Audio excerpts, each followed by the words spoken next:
My chapter was chapter 17, Find the Sweet Spot. So the main topic of this chapter is phronesis. And phronesis is basically practical wisdom. And it recognizes that the sweet spot changes based on the circumstances and audience. And for this chapter, this is in the defense section of the book, so it's more in the context of detecting when someone's using phronesis rather than using it yourself. And to analyze somebody's practical wisdom, there are three things you can look for: the phrase "that depends," a story of comparable experience, and the ability to find the real problem. So the first one, "that depends." This shows that the person is looking at your circumstances and is going to give appropriate advice. If they just spout out some one-size-fits-all advice, that's not very helpful. And it's not always the exact words, "that depends," but it's more the concept that they're willing to look at your circumstances and change their advice. The example that Heinrichs gives is a new parent wants advice on toilet training their kid. So an unwise response would be something like, "I don't believe in toilet training," or "the kid can decide when they're ready," or something like, "no later than 2. These are strict, and it's what worked for them." A wise response would be something like, "It depends on the kid. Do they show interest in toilet training? Are you willing to put in the effort?" They say, "that depends," and then they ask some questions about the circumstances so that they can give appropriate and proper advice.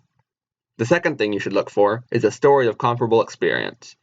If they can provide a story of a situation that's similar to yours, it shows that they have experience on the subject, and their advice is more likely to be helpful. You may recognize this as an ethos appeal. And the example that Heinrichs gives for this one is a woman is trying to buy a gift for her husband.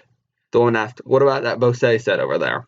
And the salesman responds with, "That depends on your lawn. I've played with the same set, and the balls go all over the place if you have any stones or rough spots." The salesman uses "that depends," and then follows with a story of a similar experience to discourage the woman from buying the set, so that maybe he can get her to buy something else that he wants her to buy. And the third thing you can look for to analyze practical wisdom is the ability to find the real problem.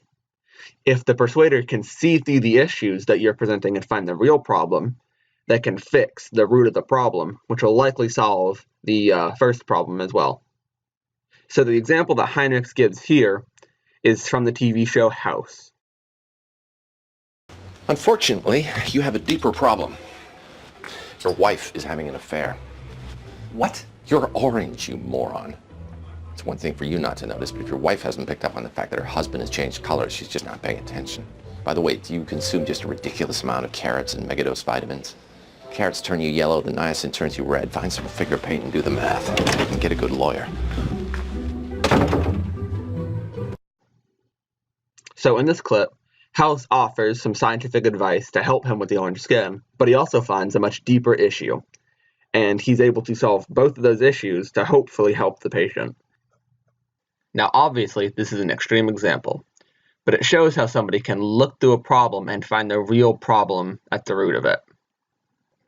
When somebody can do this, it's a sign they have practical wisdom, also called phronesis. Now that you know the 3 ways to detect phronesis, you can use this along with what you learned in the last chapter to find the 3 principles of ethos.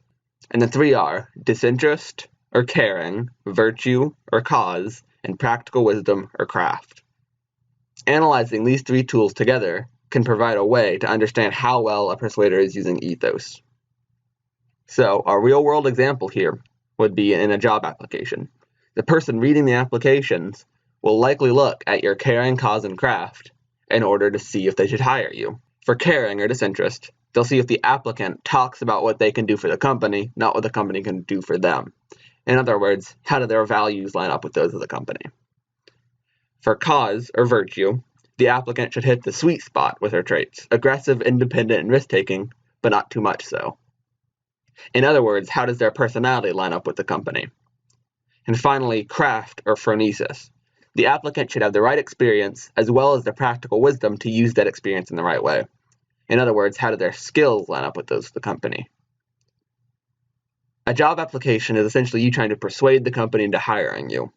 And this example from somebody looking at the applications can help you use these 3 principles of ethos in your job application. So, some questions to think about. how can being able to detect phronesis help you in daily life? And now that you can detect phronesis, how could this help you use phronesis and by extension, ethos? Thank you.